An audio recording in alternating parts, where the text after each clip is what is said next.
नमस्कार. रोकटोक आपलं स्वागत. मी डॉक्टर उदय निरगुडकर.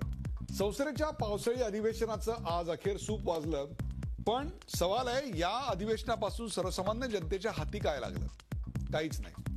उलट सर्वसामान्य माणसाच्या खिशातून, करदात्यांच्या खिशातून जमवलेले तब्बल 360 कोटी रुपये एक प्रकारे पाण्यात गेले असं म्हणायला हरकत नाही. ललित मोदी वाद, मध्य प्रदेशातला व्यापम घोटाळा या सगळ्यावरून काँग्रेसच्या खासदारांनी जोरदार गोंधळ घातला.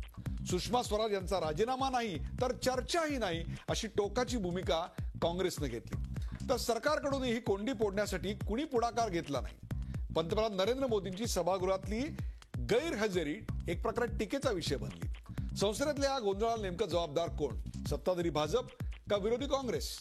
काँग्रेसनं एवढं ताणून का धरलं आणि भाजपनं काहीच का बरं केलं नाही? विरोधकांचं टार्गेट नेमकं कोण होतं? सुषमा स्वराज की नरेंद्र मोदी? आणि एवढ्या गदारोळातही पंतप्रधान नरेंद्र मोदी मन की बात करण्याऐवजी मौन की बात का बरं करत राहिले? यासारख्या असंख्य प्रश्नांचा वेध घेऊयात आजच्या खास रोकठोक कार्यक्रमात. संसदेत गदारोळाचा मेगा ब्लॉक.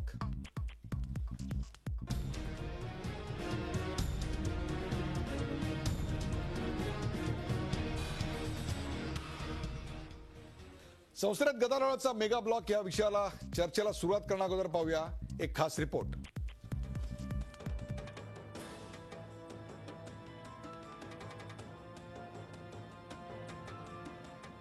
जुलै रोजी संसदेच्या पावसाळी अधिवेशनाची सुरुवात झाली तेव्हाच पुढे काय वाढून ठेवलंय याचा अंदाज आला होता. परराष्ट्र मंत्री सुषमा स्वराज यांनी ललित मोदीला केलेली कथित मदत, मध्य प्रदेशातला व्यापम घोटाळा अशी दोन मोठी अस्त्र विरोधकांच्या ताफ्यात होती. यांचा मुकाबला सरकार कसा करणार याकडे सगळ्या देशाचं लक्ष लागलं होतं. भूमी अधिग्रहण सुधारणा आणि जीएसटी साठी घटना दुरुस्ती अशी अतिशय महत्वाची दोन विधेयकं पास करून घेण्याचा सरकारचा इरादा होता. मात्र पहिल्या दिवसापासूनच याला ग्रहण लागलं, ते अखेरपर्यंत सुटलंच नाही. नो रेझिग्नेशन, नो डिस्कशन अशी भूमिका घेत सुषमा स्वराज यांच्या राजीनाम्यासाठी काँग्रेसने सगळे 3 आठवडे कामकाज रोखून धरलं. रोज 11 वाजता लोकसभा सुरू झाल्यावर काँग्रेसनं स्थगन प्रस्ताव आणावा, अध्यक्षांनी तो फेटाळावा, विरोधी पक्षांनी गोंधळ घालावा, कामकाज वारंवार तहकूब व्हावं आणि ते दिवसभरासाठी तहकूब व्हावं, हे चित्र 3 आठवडे दिसलं.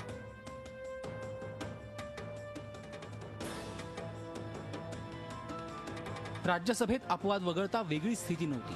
या काळात सरकारने विरोधकांपर्यंत पोहोचण्याचा किती प्रयत्न केला हा देखील प्रश्नच आहे. उलट नो वर्क नो पे यासारखी चर्चा छेडून भाजपच्याच काही मंत्र्यांनी विरोधकांचा आणखी रोष ओढवून घेतला. अखेर नाकात पाणी जायला लागल्यावर सरकार एक पाऊल मागे आलं. बुधवारी झालेल्या नाट्यमय घडामोडींमध्ये सुषमा स्वराज यांनी अचानक स्थगन प्रस्ताव आहे तसा स्वीकारा आणि चर्चा सुरू करा अशी मागणी अध्यक्ष सुमित्रा महाजन यांच्याकडे केली. त्यांनीही ती लगोलग मान्य केली. नो रेझिग्नेशन, नो डिस्कशनचा आग्रह सोडून विरोधक तयार झाले खरे, मात्र पंतप्रधान चर्चेला हवेत असा हट्ट त्यांनी धरला.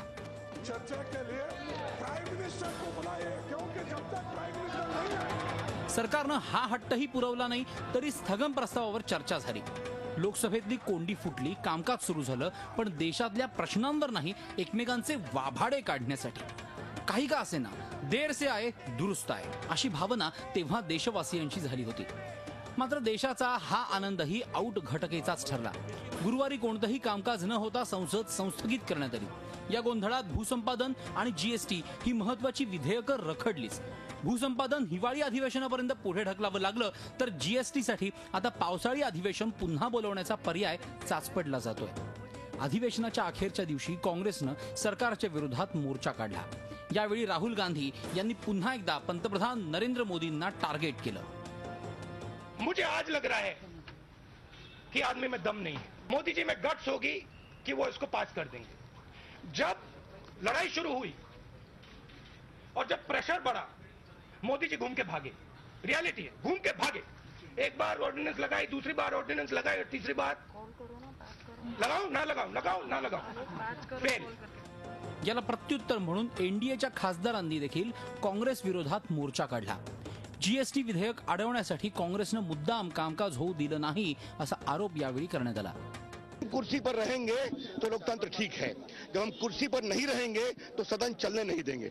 44 पर आ गए, ये उनकी बिल्कुल अलोकतांत्रिक और फासिस्ट मेंटालिटी है. इसीलिए हम देश को बताने आए हैं कि हम लोकतंत्र के प्रति कमिटेड हैं, विकास के प्रति हैं और जीएसटी बिल नहीं इन्होंने पास होने दिया.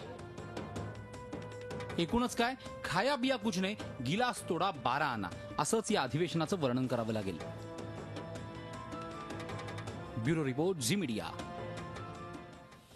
संसदेत गदारोळाचा मेगा ब्लॉक या विषयावरचा हा खास रिपोर्ट आपण पाहिला. जे आज दिवसभर टेलिव्हिजन पाहू शकले नव्हते त्यांच्यासाठी हा रिपोर्ट अत्यंत महत्वाचा अशा करता होता की आज संसदेमध्ये आणि या विषयावर याआधी नेमकं काय झालं याचा संक्षिप्त स्वरूपातला रिपोर्ट आपण पाहिल्यानंतर त्या विषयाची चर्चा अधिक सखोलपणे करू शकू. आणि तीच करण्यासाठी आपण आमंत्रित केलेले आपल्या सोबत आहेत एनसीपी राष्ट्रवादी काँग्रेसचे प्रवक्ते ॲडव्होकेट राहुल नार्वेकर. ॲडव्होकेट राहुल नार्वेकर हे आमच्या स्टुडिओमध्ये. ॲडव्होकेट राहुल नार्वेकर, आपलं स्वागत.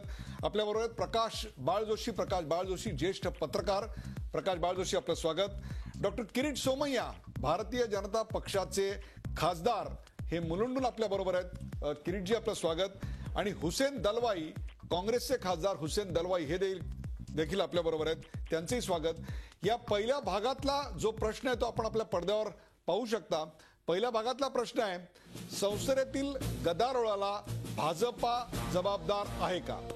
संसदेतील गदारोळाला भारतीय जनता पक्ष जबाबदार आहे का? आपण थेट जातोय हुसेन दलवाई यांच्याकडे. हुसेन दलवाई, चर्चेची तयारी तर होती, संसदेत तुमची वाट पाहिली जात होती, वारंवार तुम्हाला विनंती केली जात होती, सुषमा स्वराज उत्तर द्यायला तयार होत्या, तुम्ही मात्र नरेंद्र मोदींचा हट्ट धरून बसलात. तरी देखील संसदेतल्या गदारोळाला भाजप जबाबदार आहे असं आपला पक्ष म्हणतो. कशावरून? एक लक्षात घ्या उदयजी की संसद चालवणं, सरकारी काम चालवणं हे सरकारचं काम असतं आणि त्या दिशेने सरकारने पुढे 2 पावलं मागे 2 पावलं पुढे हे नेहमीच होत आलेलं आहे. लक्षात घ्या, मनमोहन सिंगांच्या काळात काय किंवा अगदी नेहरूजींच्या काळामध्ये म्हणजे डॉक्टर लोहिया संसदेमध्ये आल्यानंतर या तऱ्हेचं एक राजकारण चालू झालं की फक्त बाहेर नाही तर संसदेमध्ये सुद्धा जनतेचे प्रश्न तितक्याच अटीतटीने मांडले पाहिजेत ही भूमिका त्यांनी घेतली आणि त्याच्यातून एका अर्थानं सरकारला जबाबदारीने वागण्याच्या दिशेने किंवा जनतेच्या प्रश्नांची उकल करण्याच्या दिशेनं सरकारवर दबाव आणण्याचा हा एक प्रकार आहे. जो प्रकार त्या BJPने अनेक वेळा वापरला होता. जेव्हा ते विरोधी पक्षात होते त्यावेळेला हेच ते करत होते. म्हणून आम्ही करावं असं माझं मुळीच म्हणणं नाही.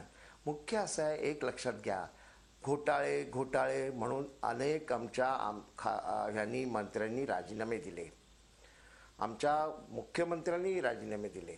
हे लक्षात घ्या. आमच्या काही लोकांना पक्षातून काढून टाकण्यात आलं. हे सगळं UPAच्या दुसरे घटक पक्षाचे लोक होते, त्यांना सुद्धा मंत्रिपदातून काढून टाकण्यात आलं. आणि या संबंधामध्ये इतके गंभीर आरोप असताना सुद्धा सरकार काही करत नाही. आमचं म्हणणं असं होतं, यांचा राजीनामा घ्यावा, सुषमा स्वराजांचा, त्या वसुंधरा राजेंचा राजीनामा घ्यावा, शिवराज सिंगांचा राजीनामा घ्यावा, रमण सिंगांचा राजीनामा घ्यावा आणि नंतर असं आहे ते जर नसेल तर येतील ना परत. जॉर्ज फर्नांडिसने राजीनामा दिला आणि परत आले ना. मला तुम्हाला एक प्रश्न विचारायचा आहे. तसं अडवाणी देखील नाही, बरोबर आहे, अडवाणी देखील परत आले होते. अडवाणी, तुमच्या माहितीकरता सांगतो, अडवाणी देखील परत आले होते. फक्त तुम्ही तुमचं निवेदन देण्या अगोदर ज्या सगळ्या काँग्रेसच्या मंत्र्यांनी राजीनामे दिले ते कोर्टाचे ताशेरे ओढल्यानंतर दिले का कोर्टाचे ताशेरे ओढण्या अगोदर फक्त आरोप झाले म्हणून दिले? काय सांगाल? आरोप झाल्यानंतरही दिलेले आहेत. लक्षात घ्या, रेल्वे मंत्र्यांनी आरोप झाल्यानंतर दिला, लीगल यांनी याच्यानंतर दिला, लॉ मिनिस्टरने त्यानंतरच दिला. हे असे हे झालेले आहेत, हे लक्षात घ्या.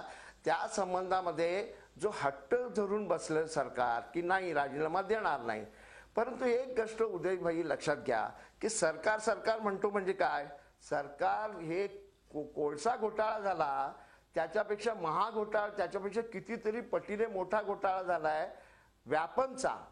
त्याच्यामध्ये CBIने आजच इंडियन एक्सप्रेस म्हणजे त्या संबंधामध्ये बातमी, बरोबर आहे, सगळं मला मान्य, पण याची सांगितलं हुसेन दलवाई काँग्रेसचे नेते, एक मिनिट, काँग्रेसचे नेते त्यांना जे सभागृहात बोलायला पाहिजे ते बाहेर येऊन चॅनल समोर चॅनलचे बूम दिसल्यानंतर 2-2 मिनिटाचे, 3-3 मिनिटाचे, 5-5 मिनिटाचे बाईट्स देत होते, प्रेस कॉन्फरन्स घेत होते.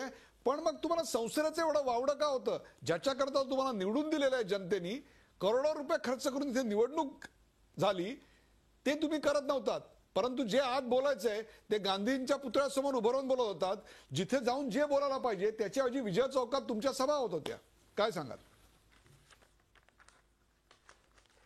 नाही, एक लक्षात घ्या, या संबंधामध्ये संसदेमध्ये संसद चालवणं हे सरकारचं काम असतं. उदयभाई, एक गोष्ट तुम्ही लक्षात घ्या आणि जनतेनेही लक्षात घेतली पाहिजे की आम्ही म्हणत होतो काय की राजीनामे द्या, ही आमची एक टोकाची भूमिका आहे. नेहमी कुठल्याही लढ्यामध्ये एक टोकाची भूमिका विरोधी पक्ष घेत असतो, विरोधी युनियन चालवणारे घेत असतात किंवा कुठल्याही सामाजिक प्रश्नाच्या संबंधात घेत असतात.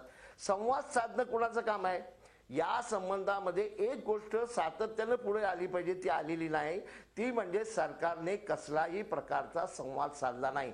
इतकंच नव्हे तर नरेंद्र मोदी याच्यामध्ये आलेच नाही. आज तर इतका मला धक्का बसला की राज्यसभेचं संसद ही झाली, बरखास्त झाली, तर त्यावेळेला सायलेंट झाली.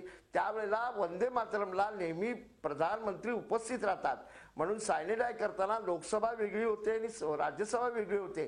ते आलेच नाही. इतक्या दिवसात सगळे त्यांचा स्वतःचा कॅबिनेट मंत्र्याच्या वर आरोप झाले.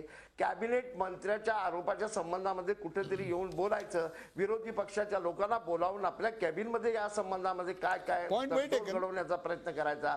ते मनमोहन सिंग करायचे, त्यावेळेला ही जेटली जायचे, त्यावेळेला सुषमा स्वराजजी जायच्या, अडवाणी साहेब जायचे आणि वाजपेयींच्या काळामध्ये सुद्धा असे रीतीचे अटीतटीचे मुद्दे आले नाही असं नाही. त्यावेळेला वाजपेयी या पद्धतीने लोकांशी संवाद साधून मार्ग काढण्याचा प्रयत्न करत होतात. या संबंध आता याच्यात एक ऍटिट्यूड दिसते आणि ती माझ्या दृष्टीने गंभीर दिसते की यांना या आता जे प्रधानमंत्री झालेले आहेत नरेंद्र मोदी, त्यांना या संसदीय लोकशाहीचं फार महत्व नाही. त्या संसदीय लोकशाहीला ते फार राहुल नार्वेकर त्याप्रमाणे ते काम करतात. राहुल नार्वेकर, तीन भूमिका मला इथे दिसतात संसदेमध्ये येऊन मी पाहिलेला आहे. बरोबर आहे, मी तोच मुद्दा पुढे नेतोय. राहुल नार्वेकर, की काँग्रेसची एक भूमिका होती, त्यांनी स्पष्टपणे सांगितलं की आम्ही टोकाची भूमिका घेतलेली आहे. टोकाची भूमिका कोणी किती काळ घ्यावी हा त्या पक्षाचा मुद्दा आहे. परंतु तुमचा पक्ष हा एक प्रॅग्मॅटिक पक्ष आहे, प्रॅक्टिकल लोकांचा पक्ष आहे. आज जीएसटी सारखं अत्यंत महत्वाचं बिल आहे जे पास होण्याकरता सीआयआयला शेवटी सह्यांची मोहीम राबवावी लागली. तुमच्या पक्षातलेच अनेक लोक उद्योगपती देखील आहेत. उद्योगपतींचे आणि तुमच्या पक्षाचे अत्यंत चांगले संबंध आहेत. राहुल बजाज यांनी याविषयी मत व्यक्त केलेलं आहे. असं असताना सुद्धा या सर्व गोंधळाला केवळ आपण भाजपला जबाबदार धराल? सर्वप्रथम मी आपल्याला सांगू इच्छितो की माझी व माझ्या पक्षाची नेहमीच भूमिका राहिली आहे की संसदमध्ये चर्चा व्हायलाच पाहिजे. पार्लमेंट हा प्लॅटफॉर्म डिबेटसाठी आहे. आणि असं सांगताना मी हेही सांगू इच्छितो की संसद चालवायची जबाबदारी ही ऑपोजिशन आणि गव्हर्नमेंट यांची सामूहिक जबाबदारी असते. पण त्यातही गव्हर्नमेंटची जबाबदारी जास्त असते. ह्याच्याबद्दल अरुण जेटली यापूर्वी संसदेत बोलले आहेत की संसद चालवायची जबाबदारी ही शासनाची असते, गव्हर्नमेंटची असते. असं असताना नेमकी या वेळेला या सेशनमध्ये हे संसद आपण योग्य रीतीने चालवू का शकलो नाही ह्याच्याबद्दल आपण विचार करणं आवश्यक आहे. तीन प्रामुख्याने मी मुद्दे आपल्या समोर उपस्थित करू इच्छितो. ऑपोजिशनचं डिमांड काय होतं? ऑपोजिशनची डिमांड होती सर्वप्रथम पंतप्रधानांनी यावरती एक स्टेटमेंट करावं या सगळ्या विषयांवर. 10 दिवसापर्यंत पंतप्रधानांनी ह्याच्यावरती मौन ठेवला. 10 दिवसानंतर त्याच पंतप्रधानांनी सांगितलं मी सदन प्रस्ताव किती वेळा मांडला गेला आणि तो किती वेळा फेटाळला गेला. शेवटच्या दुसऱ्या दिवशी म्हणजे सेकंड लास्ट डेला आपण सदन प्रस्तावाला मान्यता देता. मग संपूर्ण सेशन वाया घालवण्याची जबाबदारी कोणाची झाली? भाजपची झाली. नंबर 3, ज्या संसदेला सर्वोच्च मानून सन्मान्य नरेंद्र मोदी साहेबांनी आपलं मस्तक टेकलेलं, त्या संसद चालू असताना पार्लमेंट लोकसभेत राज्यसभेत न जाता आपल्या अँटी चेंबर मध्ये बसणं हा पार्लमेंटचा अवमान नव्हे का? या गोष्टींचा खुलासा होणं आवश्यक आहे. आणि जनतेसमोर आमची भूमिका मी परत एकदा मांडू इच्छितो. सन्मान्य शरद पवार साहेबांनीही आज आपण पाहिलं असेल त्यांचा टाइम्स ऑफ इंडियामध्ये पण इंटरव्ह्यू आला ज्यात त्यांनी स्पष्टपणे सांगितलंय आमची भूमिका संसद चालवणं आहे. पण संसद चालवत असताना डेमोक्रॅटिक प्रिन्सिपल्स म्हणजे पार्लमेंटरी डेमोक्रेसीचं उल्लंघन केलं जाणं योग्य नव्हे. पण जर का संसद चालवायचं भाजपची असेल तर ते पार्लमेंटरी डेमोक्रेसीच्या पद्धतीने चालवणं आवश्यक आहे. आपण 25 खासदारांचं निलंबन करणार आणि मग त्यानंतर चर्चा घडवून आणणार ही योग्य गोष्ट नाही. आपण या सगळ्याची उत्तरं किरीटभाईंकडून काढूया. किरीटभाई, चार मुद्दे या ठिकाणी आले आहेत. एक म्हणजे पंतप्रधानांनी 10 दिवसानंतर मी चर्चेला तयार आहे असं सांगून 10 दिवसाचा या संसदेचा वेळ वाया का घालवला? स्थगन प्रस्ताव शेवटी का या सभागृहात आला? आणि पंतप्रधान चर्चेला प्रत्यक्षरित्या येऊन सभागृहात का बरं उपस्थित नव्हते? अनेक प्रोटोकॉलचा भंग करण्यात आला, संवाद साधला गेला नाही असं हुसेन दलवाई सांगतायत.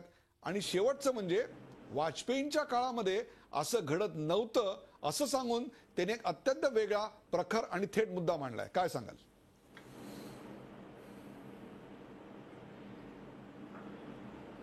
मी या दोन्ही माझ्या मित्रांना धन्यवाद देतो, कारण की माझा उत्तर त्यांनीच दिलं आहे. ही लोकसभा हे 6वं अधिवेशन. पहिल्या 5 अधिवेशनात या लोकसभेने आणि राज्यसभेने 100% पेक्षा जास्त काम केलं. जर हा पंतप्रधान असंच आहे, मौनी आहे, माथा टेकतो आणि बाकी जे आमच्या मित्रांनी विशेषण बाहेर संसदेत आणि सगळ्या ठिकाणी दिली, तर 5 अधिवेशन व्यवस्थित गेली, 100% पेक्षा जास्त काम झालं. यांचं श्रेय जातं ऑपोजिशनला. ऑपोजिशनची साथ देऊन चांगल्या रीतीने पार्लमेंट चालवलं म्हणून सरकारला ते शक्य झालं. याचं क्रेडिट घ्यायचा प्रयत्न करू नका, आपल्या चुका ओळखा. हे अधिवेशन का योग्यपणे चालू शकलं नाही? तुम्ही का माय वे ऑर द हायवेचा ऍटिट्यूड अप्रोच घेतलात? ह्याचा तुम्ही जर विचार केलात तर किरीट सोमय्याजी, गेल्या 2 दिवसात आपण जे राष्ट्राला फसवण्याचं काम केलं आहे, आपल्याला सदन प्रस्तावामार्फत विचारलं गेलेलं ललित मोदी स्कॅम वरती आपले विचार, आपलं स्पष्टीकरण मागितलं गेलेलं, संबंधित मंत्री सुषमा स्वराजजींनी काय केलं? त्यांनी कोथरूडची बद्दल म्हणाल्या, गांधी घराण्याबद्दल बोलल्या, इतर मुद्द्यांवर बोलल्या, पण जो मुद्दा होता ललित गेट वरती त्यांनी एकही शब्द उच्चारला नाही. किरीटभाई, यातून देशाला फसवण्याची जी तुमची रीती आहे, जी तुमची नीती आहे, ती स्पष्टपणे दिसून आली. किरीटभाई, ना मैं खाऊंगा ना मैं खाने दूंगा या विश्वासावर भारतीय जनता पार्टीचं सरकार या देशात आलेलं, तो विश्वास आज भारतीय जनता पार्टीने गमावला आहे हे मी सांगू इच्छितो. किरीटभाई, या जोरदार प्रतिवादाला तुमच्याकडून जोरदार उत्तर येईल अशी अपेक्षा आहे. बोला. आता एक मिनिट, राहुलला जेवढं बोलायचं असेल तेवढे बोलू द्या. त्यानंतर ते ज्यावेळी सांगणार त्यावेळी मी चर्चेची सुरुवात करतो. पहिले त्यांना बोलून घेऊन द्या. नाही, त्यांचं बोलणं झालेलं आहे आणि या राहुलनी संसदेत त्या राहुलला पण बोलायला दिलं नाहीत किंवा आणि या राहुलच्या हातात कुठलेही कागद नाहीये किंवा इंग्रजी मधून हिंदी मध्ये पण लिहिलेलं नाहीये. काळजी करू नका, तुम्ही मुद्द्याला धरून बोला, फक्त एवढंच सांगतो तुम्हाला. म्हणजे त्या मुद्द्यावरून टीका करायची संधी मी देणार नाहीये. मी बघा, पहिला मुद्दा बोला. म्हणून पहिला मुद्दा जो मी मांडला आणि ते राहुल बाबाला लागला, पण वास्तविकता आहे 5 अधिवेशन व्यवस्थित गेली. त्यावेळी सगळी संभाषण, संबोधन, विशेषण कुठे होतं? प्रधानमंत्र्यांच्या बद्दल असं अवमानजनक वाक्य. आता आपण येऊया 6व्या अधिवेशनावर. मला सांगा, यांनी हुसेन दलवाई अजून 2 मिनिटं जास्त बोलले असते तर मला असं वाटतं की त्याचे संबंध मंत्रिमंडळ आणि भाजपचे जेवढे मुख्यमंत्री आहेत त्या सगळ्यांचेच राजीनामे द्यायला लागणार. ही काय पद्धत आहे का? म्हणजे त्यांनी तर 10 12 सगळ्यांचेच राजीनामे मागतात. स्कॅम केलेले आहे. संसद सुरू होण्यापूर्वी आम्ही तुमचा राजीनामा नाही मागितला. हुसेन भाई, आपण पण जरा शांतपणे ऐका ना जरा. आपलं ऐकलं ना मी. बोला किरीटजी. यांनी संसद सुरू होण्याचा महिन्यापूर्वी घोषणा केली की संसद चालू देणार नाही. म्हणजे सरळ यांची काँग्रेसची नीती होती की संसद चालू द्यायची नाही. मला सांगा, स्थगन प्रस्तावावर आपण जर त्यावेळी सांगतोय तर पहिल्या दिवसापासून भारतीय जनता पक्ष लोकसभा राज्यसभेत दोन्ही ठिकाणी म्हणत होतं चर्चा करा, चर्चा करा, चर्चा करा. आणि हे काय नारेबाजी देत होते, आधी राजीनामे द्या, राजीनामा द्या, रोज प्ले कार्ड घेऊन यायचे. आता लोकसभेत यांचे 40 लोक, त्यातनं 10 गैरहजर राहतात. 30 उपस्थित राहून बाकी 5 त्यांना चर्चाच करू देणार नाही. तिसरा यांनी जो मुद्दा मांडला, मला एक सांगा, संसद चालू देण्याची जबाबदारी, चालवण्याची जबाबदारी सत्ताधारी पक्षाची आहे, पण चालू देण्याची जबाबदारी विपक्षांची पण आहे. अरुण जेटलीचं रेफरन्स दिलं तर अरुण जेटलीने सांगितलं, त्यांनी ती म्हण सांगितली की झोपी, ज्याचा आपला मराठीत एक म्हण आहे ना, झोपी गेलेला जागा झाला, तर ती दुसरी म्हण आहे की जो झोपला असेल ना त्याला उठवता येणार, पण ज्यांचा झोपण्याचा सोंग करणारा असेल त्याला कसं उठवता येणार. यांचं इंटेन्शनच चर्चा चालू करायची होती ना, मग 10 दिवस 12 दिवस नाही केली. काल झाली ना चर्चा, प्रस्तावाला मान्यता का नाही झाली दिली ना, शेवटच्या दिवशी का मान्यता दिलीत? अरे मायबाप पहिल्या दिवशी तुझा पक्षाने नव्हता मांडला भाऊ, राहुल भाऊ, स्थगन प्रस्ताव नव्हता मागित मांडला. काँग्रेसने पण सांगितलं की राजीनामा द्या. राज्यसभेत तर स्थगन प्रस्तावावर पण चर्चा नाही होऊ दिली त्यांनी. ते तर एकच लिस्ट वाचायचे की यांनी राजीनामा द्यावा. आता दुसरी गोष्ट सांगा मला, काल स्थगन प्रस्तावावर चर्चा झाल्यानंतर आज का संसद परत प्रश्नोत्तर चालू दिला नाही? का नाही चालू दिला? आता राहिली गोष्ट ललित गेटची. हो, अरुण जेटली फायनान्स मिनिस्टरनी उत्तर दिलं ना की ललित गेट म्हणजे काय. ललित गेट मध्ये जर भ्रष्टाचार जे काही झाले, म्हणजे राहुल गांधी म्हणतात की हा ब्लॅक मनीचा राजा आहे, शहनशाह आहे, जे काही शब्द असेल, पण ते तुमच्या काळात झालं. तुम्ही 5 वर्ष काय केलं ललित गेटवर? एक साधं वॉरंट पण नाही काढलं. वित्त फॉरेन मिनिस्ट्रीनी एक काही ऍक्शन नाही. आणि फायनान्स मिनिस्ट्रीनी काय ऍक्शन घेतली? अरुण जेटलीने ऑन रेकॉर्ड सांगितलं ना, का राहुल गांधींनी ते खोडून नाही लावलं, का चिदंबरमनी खोडून नाही लावलं? सांगायचो ना अरुण जेटली खोटं बोलतायत. मी त्यांच्या विरुद्ध नॉन अवेलेबल वॉरंट काढलं होतं, आम्ही रेड कॉर्नर नोटीस काढली होती, आम्ही त्यांच्या घरी धाडी घातल्या होत्या. का नाही बोलले? सोनिया गांधी राहुल गांधी एवढं बोलतायत, मग का 5 वर्ष मनमोहन सिंग आणि तुम्ही काहीही ललित मोदीवर कारवाई नाही केली? हुसेन दलवाई काय सांगाल? एक मिनिट, आपण हुसेन दलवाईकडनं उत्तर घेऊया. हुसेन दलवाई काय सांगाल? 5 वर्ष तुम्ही कारवाई का केली नाही? ललित मोदीला मोकळं का सोडलं? ललित मोदीला मोकळं मुळीच सोडलेलं नाही. ललित मोदी इथून पळून गेले. त्यांच्या विरोधी ब्ल्यू कॉर्नर नोटीस दिली गेलेली आहे. ब्ल्यू कॉर्नर नोटीस दिलेला इतका मोठा गुन्हेगार, त्या गुन्हेगाराला संरक्षण देण्याचं काम या लोकांनी केलं. एक त्यांनी सोमय्याला हे माहिती आहे, पण सोमय्या बिचारे काय करणार आता? ज्या पद्धतीनं त्यांनी ती केस चालवण्यासाठी त्या सुषमा स्वराजची मुलगी त्याच्यात, त्यांचा पती त्याच्यामध्ये, इतके सगळे हितसंबंध, आणि त्याच्यातला महत्वाचा मुद्दा मी तुम्हाला सांगेन, हे सगळं करत असताना सरकारला कसली कल्पना दिली गेली नाही, त्यांच्या विभागाला कल्पना दिली गेली नाही, अर्थ मंत्रालयाला कल्पना दिली गेली नाही. हे किती गंभीर आहे.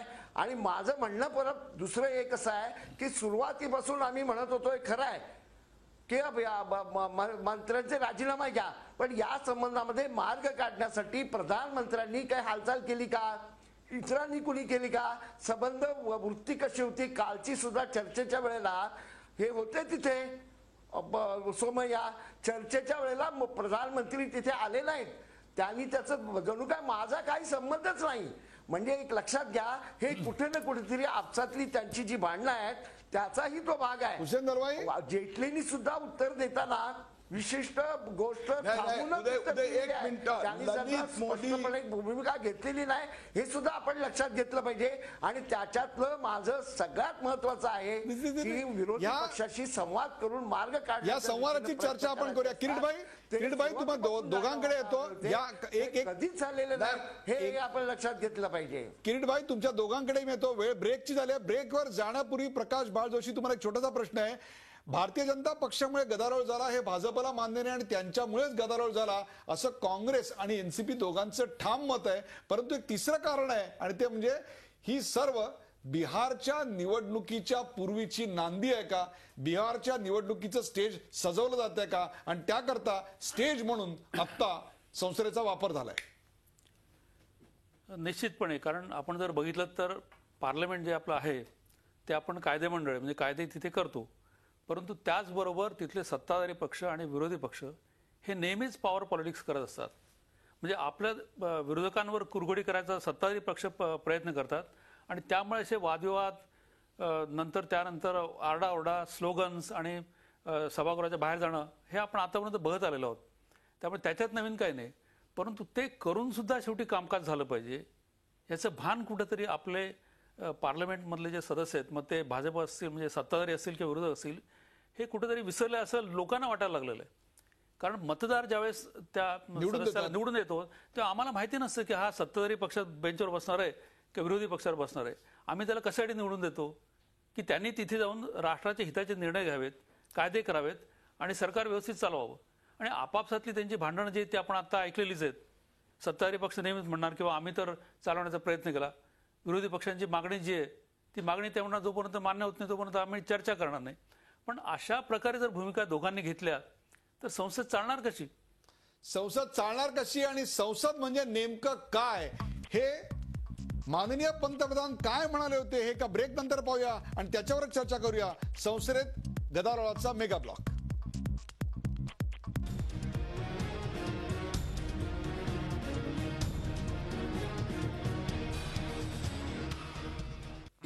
संसदेत गदारोळाचा मेगा ब्लॉक या विषयावर आपण चर्चा करतोय. आपल्यासोबत किरीट सोमय्या, हुसेन दलवाई, राहुल नार्वेकर आणि प्रकाश जोशी आहेत.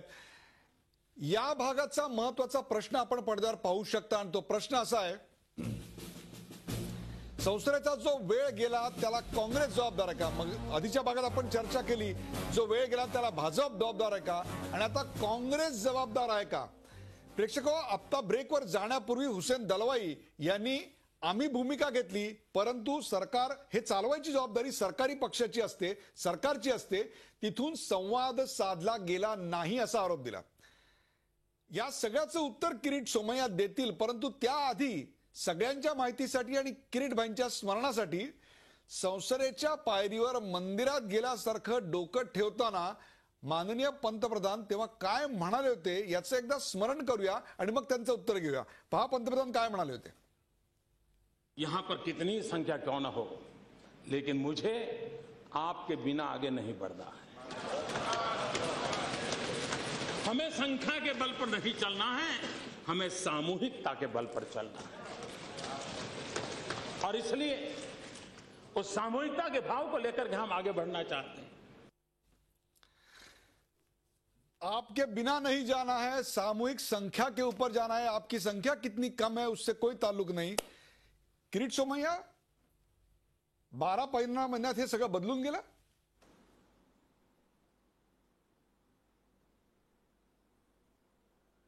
मी परत उदय सांगतो की या अधिवेशन हा मेन विषय आहे.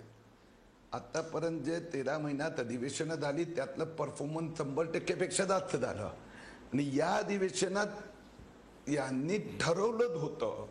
म्हणून बघा, ललित गेटचं उत्तर देताना ना राहुल नार्वेकरकडे काय उत्तर आहे आणि हुसेनभाई तर आता आमचे मित्र आहेत ते म्हणतात ब्लू कॉर्नर नोटीस काढली होती. हुसेनभाईंनी राज्यसभा चालू दिली नाही. लोकसभेत जे अरुण जेटलींनी काल उत्तर दिलं तर जगानी ऐकलं की माननीय चिदंबरम, माननीय सोनिया गांधी, माननीय राहुल गांधी, माननीय मनमोहन सिंगनी कुठली नोटीस काढली होती ललित मोदी, तर हसायला येणार. लाईट ब्लू कॉर्नर हुसेन भाई, लाईट ब्लू कॉर्नर. आणि लाईट ब्लू कॉर्नरचा इंटरनॅशनल जगाशी काही संबंध नसतो. आणि ही नोटीस काढली त्यावेळी ललित मोदी लंडन मध्ये होते, तुम्हाला सगळ्यांना इन्क्लुडिंग हुसेन दलवाई सगळ्यांना माहित होतं. आणि लाईट ब्लू कॉर्नर नोटीसचा अर्थ होतं की देशातल्या लोकल एअरपोर्टवर लावायचं की या माणसांना जर बघितलं तर आम्हाला कळवा. काय मजाक करताय तुम्ही लोकशाहीत? आणि यावेळी या लोकांनी ठरवलं होतं की संसद चालू द्यायची नाही, कारण की यांना संसदेद्वारा देश बंद पाडायचे आहेत. मोदी गव्हर्नमेंट फेल गेली, जीएसटी लागू झालं नाही, किरीट भाई लँड संबंधी चर्चा झाली नाही. किरीट भाई सगळं बरोबर आहे, त्यांना संसद चालू द्यायची नव्हती, त्यांनी आरोप केले, बेछूट आरोप केले.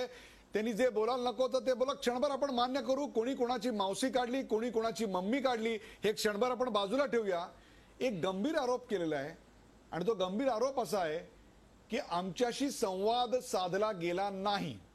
या पार्श्वभूमीवर शपथ घेताना, या संसदेत येताना पंतप्रधान काय म्हणाले होते याची जाणीव मी तुम्हाला अशा करता करून दिली. सबको साथ लेके चलना है, आपके बिना नहीं चलना है असं म्हणणारे पक्ष आणि त्याचे पंतप्रधान आपके सिवाय चल सकते हैं अशा भूमिकेप्रत का बरं जाऊन पोहोचले?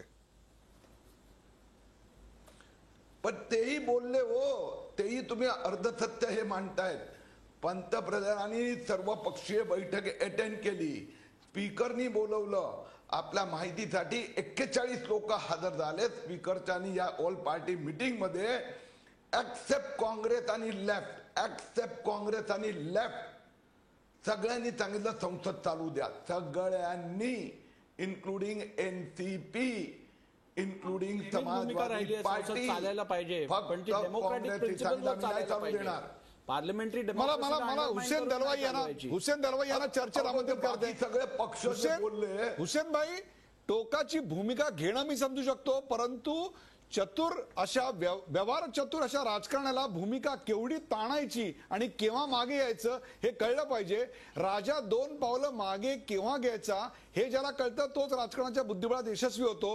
तुम्ही इतकं ताणून धरलं की शेवटी तुम्ही एकटे पडलात.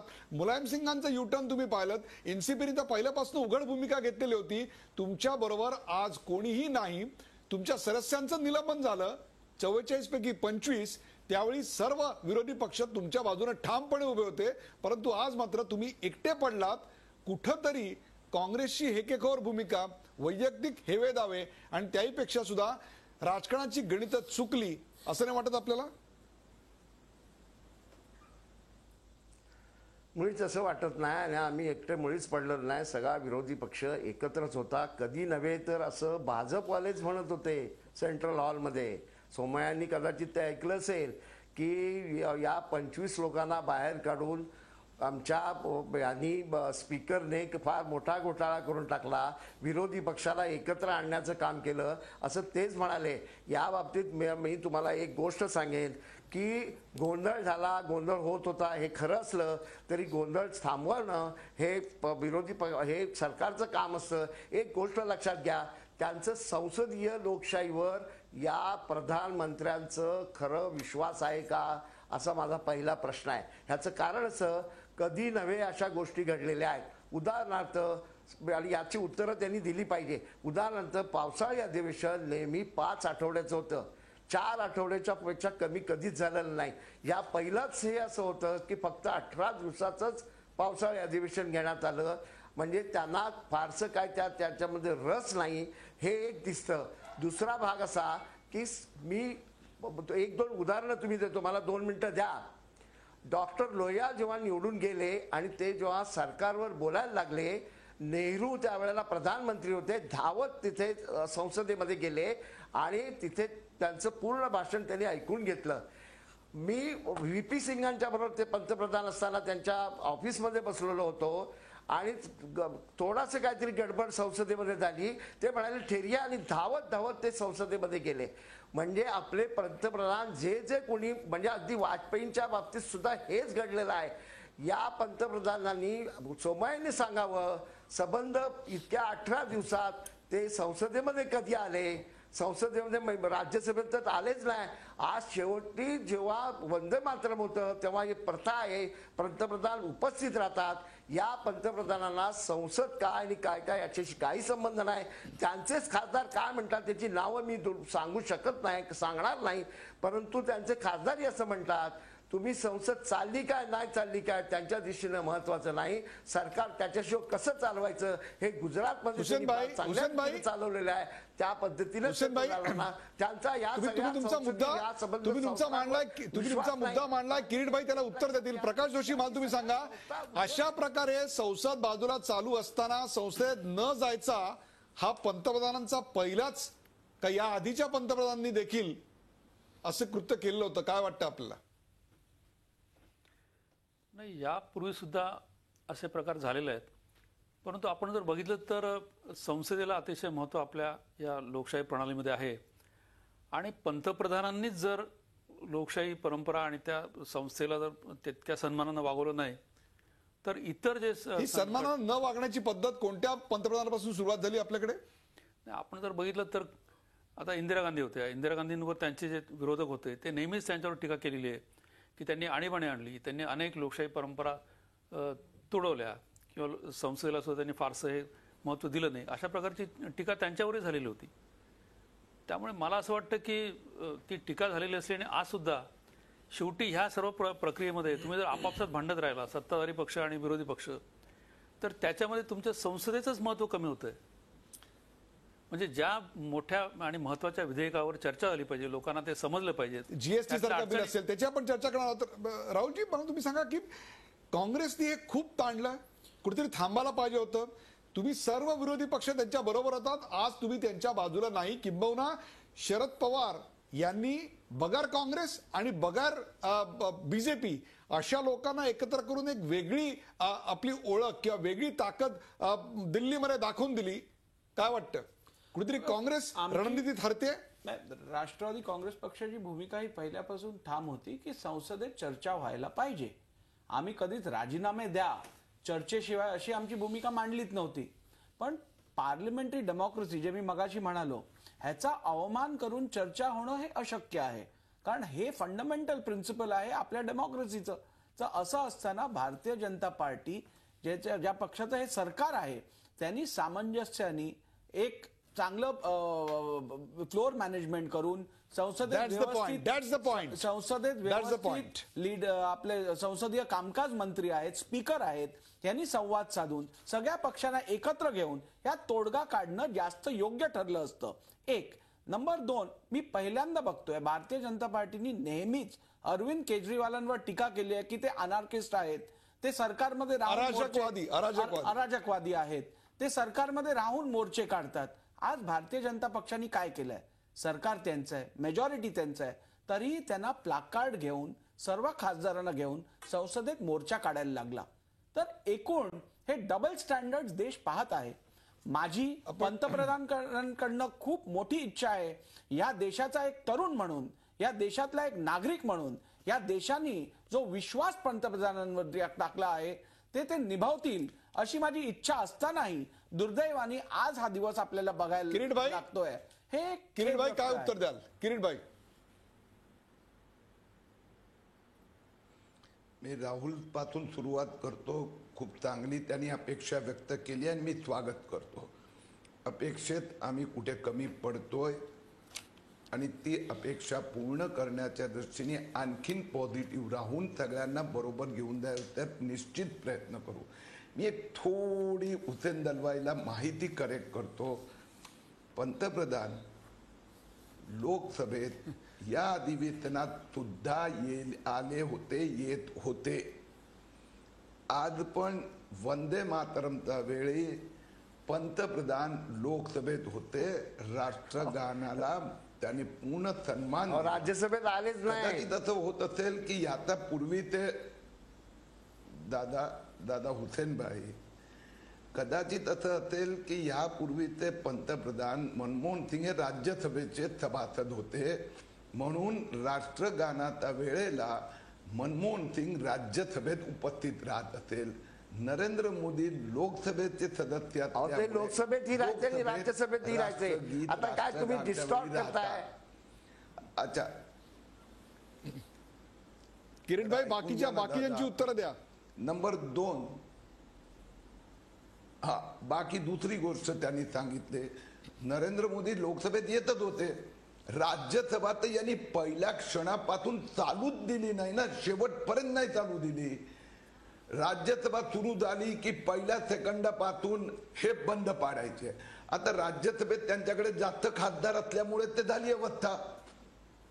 म्हणून आता जर मी राज्यसभा पहिल्या सेकंदात बंद पाडली तर पंतप्रधान येणार काय? सुषमा स्वराज बोलत होत्या तेव्हाही राज्यसभा चालूच दिली नाही आणि लोकसभेत तुमचे जे राज्यसभा नाही. किरीट भाई, मी म्हणतो लोकसभेमध्ये राहुल गांधी और राहुल गांधी जे लिहून आणलं, राहुल गांधी काय लिहून आणलं? मला तुम्हाला दोघांना एक प्रश्न विचारायचा हे आहे. बघा, प्रश्न काय आहे, राहुल गांधीचा असला तर राहुल गांधीवर बोला, मी त्याची उत्तर देईन.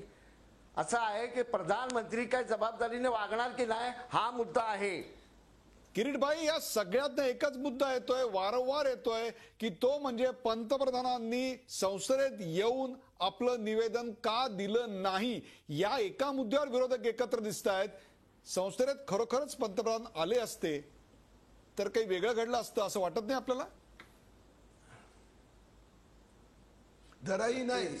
पहिली गोष्ट असं कुठलं मुद्दा कॉन्फिडन्स नाही तो. पंतप्रधान पण लोकसभेत किंवा राज्यसभेत याच्या आधी अनेक वेळा सहभागी झालेले आहेत. यांच्याकडे मुद्दा काय होता? ज्या ललित मोदीचा आरोप प्रत्यारोप करतायत ते सगळे घोटाळे काँग्रेसने केले. आता यांनी सांगायचं बस पंतप्रधान बोला. पहिलं ते म्हणे राजीनामा द्या, राजीनामा द्या, राजीनामा द्या. म्हणजे मुद्दा पंतप्रधान. अच्छा, जो काल राहुल गांधी आणि खरगेंनी जे बोलले त्या दमडीचा दम नसल्यामुळे त्यांना सुषमा स्वराज आणि अरुण जेटलींनी जे प्रत्युत्तर दिलं त्याची उत्तर किरीट सोमय्याजी, राहुल गांधी आणि खारगे म्हणजे संपूर्ण पार्लिमेंट नव्हे. पार्लिमेंटमध्ये बाकी 544 खासदार आहेत लोकसभेत आणि राज्यसभेत पण खासदार आहेत. असं असताना केवळ राहुल गांधी आणि खारगेंनी बरोबर प्रश्न उत्तर केली नाहीत म्हणूनच तुम्ही संसदेत येणार नाही, ही भूमिका चुकीची आहे. ह्या संसदेचा अपमान आहे आणि हे मी तुम्हाला सांगतो. किरीटभाईंच्या ऐवजी हुसेनभाई, तुम्हाला एक वेगळा प्रश्न मला विचारायचा आहे. संसदेची अनेक महत्वाची बिलं होती, जीएसटी होतं, लेबर बिल होतं, मी अनेक सांगू शकतो. भूमी अधिग्रहणावर पहिल्यांदा आम्ही असं पाहिलं की भारतीय जनता पक्षाचं सरकार बॅकफूटवर गेलंय. ते 2 स्वीकारण्याच्या मनस्थितीत आहेत असं आपण पारित करूया अशा प्रकारची भूमिका घेताना दिसतंय. हे क्षणभर सगळं बाजूला ठेवा. संसद जेव्हा चालू होती त्या काळात या देशावर अतिरेकी हमला झाला. त्या काळात प्रचंड मोठा असा रेल्वेचा अपघात झाला. त्या काळात 2/3 भागामध्ये प्रचंड मोठ्या प्रमाणात दुष्काळाचं सावट पसरलंय, तर 1/3 भागामध्ये आपल्याला पूर आलेला दिसला. या सगळ्याची कुठंतरी संसदेत चर्चा व्हावी, काही त्याच्यातनं भूमिका घेतल्या जाव्यात, काही पॉलिसी निर्माण व्हावी असं काँग्रेसला कधी वाटलं नाही का? केवळ एका व्यक्तीचा राजीनामा हाच एक मुद्दा महत्वाचा होता? हुसेनभाई. नाही, मुळीच नाही. उलट मी असं म्हणेन, आपण चांगला उपस्थित केला मुद्दा की या देशावर पाकिस्तानने अनेक वेळा हल्ले केले आणि यांचं सरकार आल्यावर अनेक वेळा हल्ले झाले. त्या संबंधामध्ये यांचं काहीच म्हणणं नाही. या संबंधामध्ये निवेदन सुद्धा फार उशिरा आलं आणि ज्या वेळेला निवेदन केलं गेलं त्यावेळेला सबंध संसद गप्प राहून ते ऐकत होती. ज्या वेळेला परकीय हल्ला होईल तेव्हा विरोधी पक्षांनी सातत्यानं, ते असोत किंवा आम्ही असोत, विरोधी पक्ष आणि सरकार असं वेगळं नसतं, त्यावेळेला सगळे एकत्र असतात. प्रश्न तुम्हाला मी 1-2 प्रश्न असं विचारतो आणि त्याची उत्तरं त्यांनी द्यावीत. राजनाथ सिंग आज आलेलं आहे की नागालँडचा करार काय झाला, आपल्या देशातल्या होम मिनिस्टरला, आपल्या देशातल्या गृहमंत्र्याला त्याची कल्पना नाही. कारभार कसा चाललेला आहे लक्षात घ्या. इतक्या मोठ्या प्रमाणात परत हल्ले होतात, हे का झाले आणि ह्यांचं सरकार आल्यावर परत होतात, याची कारण काय आहेत याच्या संबंधामध्ये काही बोलू इच्छित नाहीत. आणखी एक तुम्हाला गोष्ट सांगतो, परदेश दौऱ्यावर रोज आमचे प्रधानमंत्री जातात किंवा प्रधान सेवक जातात, त्यावेळेला फॉरेन मिनिस्टरला, एक्सटर्नल अफेअर्स मिनिस्टरला घेऊन जात नाहीत. तिथे काय चाललंय एक्सटर्नल अफेअर्सला काही माहिती नाही. सगळा कारभार जो चाललेला आहे. मला संपूर्ण कार्यक्रमाची वेळ, किरीटभाई आणि हुसेनभाई, कार्यक्रमाची वेळ आणि वेळेची मर्यादा लक्षात घेता तुम्हाला दोघांना बोला. हुसेनजी बोला. नाही, एकच गोष्ट आहे, त्यांनी ज्या संस्था उभ्या गेलेल्या आहेत, AIM असेल, त्यानंतर TTI असेल, त्यानंतर नियोजन आयोग असेल, सगळ्या लोकशाही संस्था ज्या आहेत या सगळ्यात महत्वाच्या संस्था होत्या. या संस्था डिस्टॉर्ट करण्याचं काम सध्या चाललेलं आहे. मला तुम्हाला दोघांनाही, मला तुम्हाला तिघांनाही एक अत्यंत महत्वाचा प्रश्न विचारायचा आहे. कार्यक्रमाच्या वेळेची मर्यादा लक्षात घेता अत्यंत महत्वाचा. राहुल, मला तुम्ही सांगा, लोकसभेमध्ये वादविवाद असतात, विसंवाद असतात, परंतु ही जागा संवादाची आहे. एक प्रचंड मोठ्या प्रमाणात कटुता आलेली दिसते, एकमेकांबद्दलची तिरस्काराची भावना आलेली दिसते. Isn't it very dangerous? निश्चितपणे पार्लमेंटरी डेमोक्रेसीसाठी हे फारच घातक चित्र आहे. यापूर्वी एवढी कटुता, एवढे पर्सनल कॉमेंट्स कधी पार्लमेंटमध्ये झाले नव्हते आणि आजच्या या सेशन नंतर निश्चितपणे अक्रॉस पार्टी लाईन विचार करण्याची गरज आहे. एक डेकोरम आणि पार्लमेंटरी डिसिप्लिन आपण ह्यापुढे बाळगली पाहिजे आणि त्यातूनच आपल्या येणाऱ्या पुढच्या पिढीला हे बघा, हे जे आपण बघतोय तर थेट प्रक्षेपण नेहमी लोकसभेच्या राज्यसभेचं होत असतं. आपण ह्यातून आपल्या पुढच्या पिढीला काय शिकवत आहोत? भूतानचे प्रतिनिधी आले असताना काय घडलं हे अख्ख्या संसदेत जे काय घडलं ते अख्ख्या जगानं पाहिलं. संसदेत भूतानचे प्रतिनिधी आलेले आहेत, त्यांचं स्वागत केल्यानंतर संसदेत अभूतपूर्व असा गोंधळ होतो हे देखील पाहिलं. कार्यक्रमाच्या वेळ संपत आली आहे. प्रकाश जोशी, काँग्रेस जबाबदार आहे का भाजप जबाबदार आहे हे सगळं एका बाजूला सोडा. जनतेच्या पदरी या 260 कोटीच्या खर्चातनं नेमकं काय मिळालं? पावसाळी अधिवेशनानं जनतेला काय दिलं? शेवटी असं आहे की संसद चालवणं ह्याची जबाबदारी सत्ताधारी आणि विरोधी पक्ष या दोघांवरही समान आहे असं मला वाटतं. आणि राजकारण करावं म्हणजे राजकारण शेवटी असं असतं की ते तुम्ही 24 तास चालू असतं. म्हणजे संसद चालू असताना असतं, संसदेची चर्चा होते त्याच्यात होतं, रस्त्यावर सुद्धा तुम्ही राजकारण करता. परंतु राजकारण किती करायचं आणि संसदेचं महत्त्वाचं कामकाज किती करायचं हे सुद्धा कुठेतरी ठरवण्याची गरज आहे. याचं भान कुठेतरी राहण्याची आज जास्त गरज आहे. आज जी कटुता आली आहे त्याच्यामुळे निश्चितपणे आपल्या संसदेचं कामकाज जे आहे, संसदेची जी परंपरा आहे त्याच्यावर कुठेतरी किरीटभाई, प्रकाश जोशी यांनी जवळपास 30 वर्ष भारतीय राजकारण अत्यंत जवळून पाहिले. ते म्हणतात कटुता आलेली आहे. कार्यक्रमाचा शेवट करताना तुम्ही भारताच्या जनतेला, महाराष्ट्राच्या जनतेला काय आश्वस्त कराल? ही कटुता मागे सारून ही संसद किंवा हे सरकार पुढे जाणार आहे का ही कटुता आज भी दिल में लेके चलोगे? निश्चितपणे हे अधिवेशन वाया गेलं, त्याचं दुःख वाटतंय. आम्ही सहकार्यासाठी पुन्हा प्रयत्न सुरू करणार. पुन्हा जो स्थगन प्रस्ताव फेटाळला तो विषय संपला, म्हणून पुन्हा आवश्यकता पडली तर विरोधी पक्षांना आवाहन करणार की चला परत अधिवेशन घेऊया, पुन्हा GST सारख्या मुद्द्यांवर चर्चा करूया आणि त्यात सर्व सहमतीने किंवा बहुमतीने जे घटनेने दिलं आहे त्या आधारावर पुढे जाऊया. निश्चित प्रयत्न करू. बरोबर आहे. इथे वाजपेयींची कविता राहुल नार्वेकर म्हणतात. ते कविता कोणती आहे तुम्हाला मी सांगतो. मेरे प्रभो इतनी ऊंचाई न देना, गैरों को गले न लगा सकू, इतनी रुखाई मत देना. ही कविता जरी आता तुम्हाला आणि तुमच्या नेत्यांना लक्षात ठेवली तरी देखील मला असं वाटतं या लोकशाही मंदिर ज्याच्यामध्ये संसद आहे ते जनतेच्या हिताचे कायदे करण्यासाठी आहे. संसदेत व्हायला काय हवं ते आपण दाखवलं नाही, संसदेत व्हायला काय नको ते मात्र दाखवलं. इथे एकोप्याचं आणि संवादाचं दर्शन व्हायला हवं होतं. पक्षाचे जोडे खरं तर बाहेर काढून सर्वसामान्यांचे प्रश्न आपण इथे मांडायला होते, परंतु सगळ्यांनीच ते जोडे डोक्यावर घेतलेत की काय आणि ते मिरवतात की काय असं दिसलं. एकोप्याच्या जागी विद्वेष दिसला आणि विसंवादाच्या जागी आम्हाला हेवे दावे आणि आरोप दिसले. प्रत्येकजण आपापली अस्मिता आणि त्याचं दर्शन घडवत होता. संसदेच्या वेलमध्ये येताना काँग्रेस आणि त्याचे सर्वच खासदार प्रचंड मोठ्या प्रमाणावर आक्रमक घोषणाबाजी करत होते, गदारोळ करत होते. त्यांचं नेतृत्व राहुल गांधी करताना दिसले. तर संसदेपासून दूर राहून एक प्रकारे आपलं महत्व पंतप्रधान नरेंद्र मोदी अधोरेखित करत होते. तर काँग्रेसवर तुफानी हल्ला चढवताना सुषमा स्वराज आपलं वेगळं अस्तित्व दाखवून देत होत्या.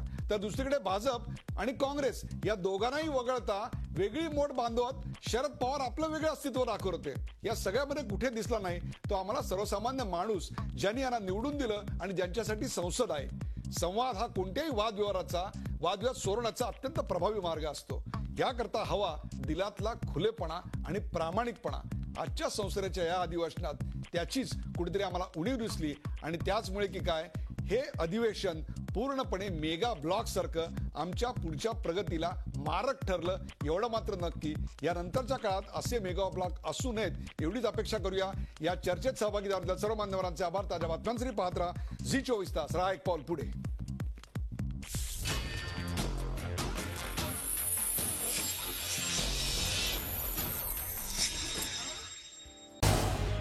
झी 24 तास रहा एक पाऊल पुढे.